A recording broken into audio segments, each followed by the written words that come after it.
kind of moved away from this after the failed test?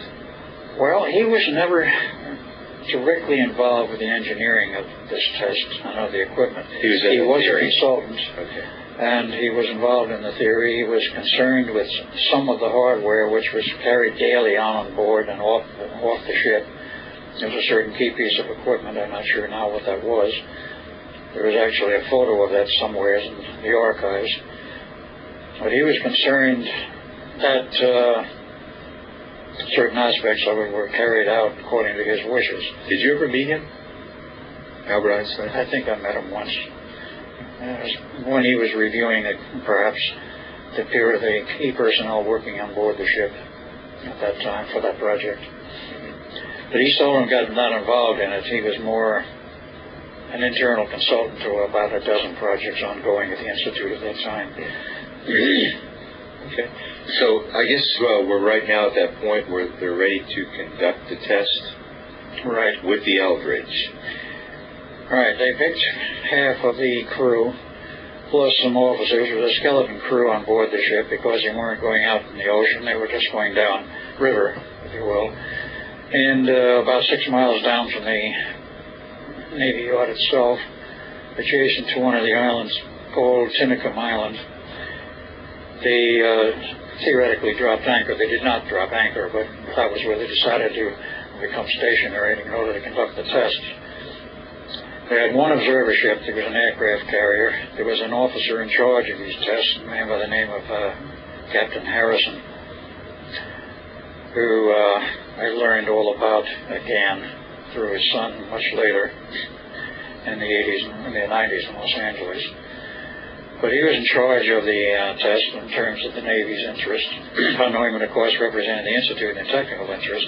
So you're saying that there was an aircraft carrier that observed this test? Yes, it was used as a small carrier, not a full-size one. Mm-hmm. They had some smaller ones. Do you remember the name of that aircraft carrier? No, I do not. I may have it in my notes, but I don't recall it now. But in any case, they were adjacent to the ship to observe the invisibility effect. They had sailors stationed on the deck of the Eldridge to literally observe what they saw and what happened as the fields built up and as the experiment was underway. So when the Eldridge was out there, you said that it was a couple miles downriver? It was 6 miles downriver from the Navy Yard. Did you actually pull the trigger to start the test? Yes, you literally pull the triggers, pull the handles. You control the whole thing. Did you receive an order? Yes, you got an order by radio to start with the test. Of course, the generators were already winding up. Well, they already were wound up because it took about 10 minutes to get those up to speed. About how many men were on board ship at this time? My recollection is 30 to 33. Okay. There were some who say there were more. But the special observer crew, about half of those were on deck, exposed literally to all of the radiation. Because you had 4 coils on deck, they were quite open. You had the antenna, special antenna on the top of the mast. They were within 75 feet, any and all of them, within 75 feet of any of the coils. Was this like 15 people were on deck and the other 15 were below? How'd that work out? About, let's see, I believe 12 on deck. 12 on deck and the rest were below deck, doing the various things you had to do to run the ship, keeping the power equipment running, doing the controls from the captain up in his helm to run the ship, to control the power, etc., steering, etc.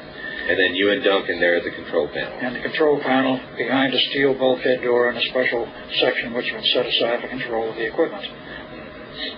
So you get the order to flip the switch, and then what happens? Well, we turn up the drives because the generators were running, but they weren't being fed any power in the field coils to drive them. So we had to turn up the drives, which was electronic feeds, and gradually bring them up to speed. Then we had to bring them up to the power level required. The generators were already up to speed. And then turn up the drives for the RF feeds for the antenna system. And the various meters told us that the 2 fields were functioning and doing their number of rotating within each other. And then we stayed inside and waited for our developments. There was a radio link to the outside world. And of course, in the initial one, the link we had was with the captain.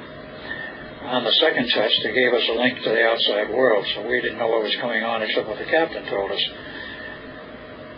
And we let him know that everything was functioning up to its normal levels. And then about 20 minutes later, we were told to shut the equipment down, because what the observers on the carrier saw was the ship went invisible as it was supposed to. And all they could see is not even an outline of the ship, but there was an outline in the water of the bay or the river where the ship should have been, and it showed an outline for the size of the ship, except it was longer and wider, which said, A, the ship was there, and B, the fields surrounding the ship, and because of the fields surrounding the ship, the water also became invisible, at least out to a certain point. It seems odd that they were able to actually transmit a radio signal to you to shut the test down. I don't know how they managed to do that, but they did. Okay. I didn't have any connection directly. I got it from the captain when it turned down. They couldn't do it visually because they couldn't see the ship. As far as I know from the inside, because of everything I read afterwards, you couldn't see anything beyond that, which was a gray fog. Right. Do you remember any of the names of the captain or any of the sailors that were on board? Only one of the sailors that I remember specifically, because there is a reason why I should remember. And that guy was Bill Cody, who was a seaman. He had the rather distinction, if you will, that he used to engage in drinking bouts and could drink anyone under the table, including myself, which he did once. It was rather embarrassing for an officer to get drunk under the table by a seaman, but it happened at some of the bar festivities downtown at the Blue Lagoon, which was the name of the bar that most of the sailors went to who were from that project. And the other people know. Only the captain in charge of the test, remember his name, Harrison. But after 20 minutes, we got the orders somehow to shut down. We did. We went back. Orders were also to return to the Navy Yard. We did, and that's when they found out we had a sick crew. Those were on the deck. They were highly disturbed emotionally. They were disoriented physically. But the ones below deck were fine, right? Below deck, because of the steel shielding, were okay.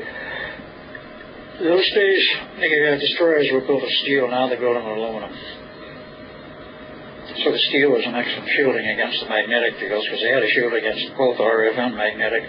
The magnetic fields alone could have given them severe problems. So you're talking about the 12 people who were above deck?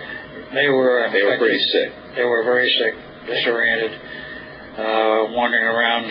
They hadn't fallen into the deck. They hadn't disappeared or anything, but they were quite ill and nauseous.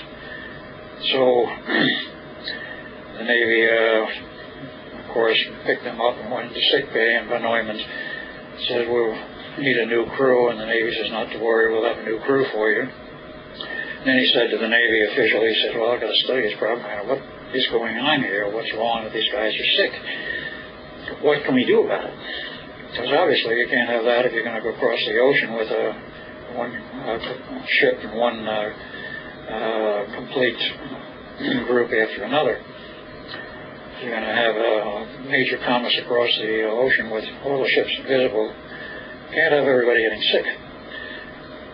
So we said he'd study the problem, and he said, "I don't need time for this." The Navy didn't say anything at first. Then they indicated to him, along about, I think, 1st of August,